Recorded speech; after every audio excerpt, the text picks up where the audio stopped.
Hello, this is Roman Sanchez. I'm going to be going over my presentation too. This is going to go over the blueprints and matinees that are required for this presentation. So, first things first, you can hear the audio that's playing in the background. Um, where I just walked over right now is a trigger where there are crow noises that play, however, the wind trees is blocking it out. Um, Here we have a particle system and lights, which is fire and basically surrounding light around it. This is the light that plays through a matinee, which dims in and out, or essentially flickers.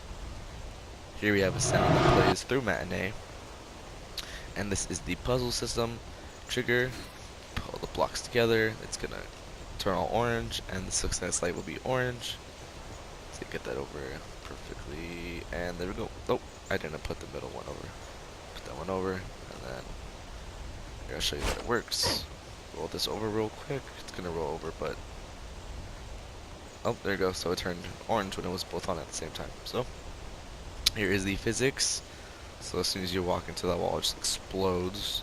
I need to add a sound there so that it could seem more realistic. And then here is the last trigger, which is the cutscene trigger. Alright, so now we can go back and I will explain, I'll try my best to explain all the blueprints. So the first blueprint we have here is going to be our sound blueprint. This is essentially the one where you walk into the trigger and it plays a sound. It is as you can see in the play sound at location, it is an animal crow. So as soon as you walk into a crow's kind of squawks. However, my wind trees for some reason draining it out. Um, Here we have the overall audio, which is the one that plays once you start and it loops. It's wind trees. Let me try to get this up. I was getting confused of where this is at. Oh, there we go. Alright, so we have the looping wave player, and it is the windy trees. As you can see, it's looping right here. That's the name of it. Alright, let's continue on. First up, I'm going to try to pull up my particle system blueprint. Alright, perfect. So it does begin with the event begin play, and then it connects to deactivate as well as the event actor do overlap. There are the particle systems, the particle blueprints, I'm sorry, and they both connect to the deactivate as well as the activate. So as soon as you walk in a trigger, it activates. As soon as you walk out, or if you're not in it at all, it's just deactivated. Now we're going to pull up the lights. Get this up here. Alright, perfect. So this also has, oh sorry, this at the end this has set intensities. The lights, blueprints also connect to them. The difference between these two things at the top and the bottom is one is 0 and one is 2500, which essentially, if it's active, it's 2500. If it's not, it's 0. Here is the matinee lights that flickers on and off. And let's see if I go ahead and press play, you can see it working. Let's start. There we go. Every single take it goes in and out. And that is that. And then this is the blueprint, so that essentially activates the matinee. The event actor begin overlap is connected to the play, which is also connected to the matinee blueprint. Alright. Next up we have the trigger that is essentially the physics. As soon as you walk into it, the wall will explode.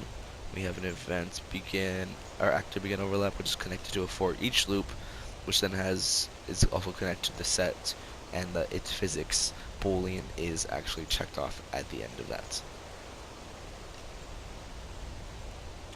Alright, and then I almost forgot, I have to do the audio, the matinee. So let's see here. This is the matinee. And as you can see here, we have the sound, and it has the metal, what's it called? Settle. So that's the sound that you heard earlier when I played it. Here we have our puzzle system. So first I'm going to go over the trigger of it. There's a lot to this one. It starts with the event actor and overlap, and it's also connected to a branch. There's two different branches in here, and it does set at the end of it as well. And there's only one checked off, which is the bottom. The top is not checked off. Go into the light blueprint now. Starts off with the point light component connecting to the set light color, which is, if it's right, it's orange, if it's wrong, it's red, which is the bottom one. They're both checked off, and there's also a branch that connects the event tick to both of those as well. And then we have the big one, the main one, the success light. There's a lot to this one. Let's see here. Starts off all the way on the left with an event tick, goes to the sets, it is checked off, and then it has a for each loop as well. And then there are a couple branches in there. There's two, with the set light color being red if it's false, and then the set light color being orange if it is successful. And last but not least, we have our cutscene trigger.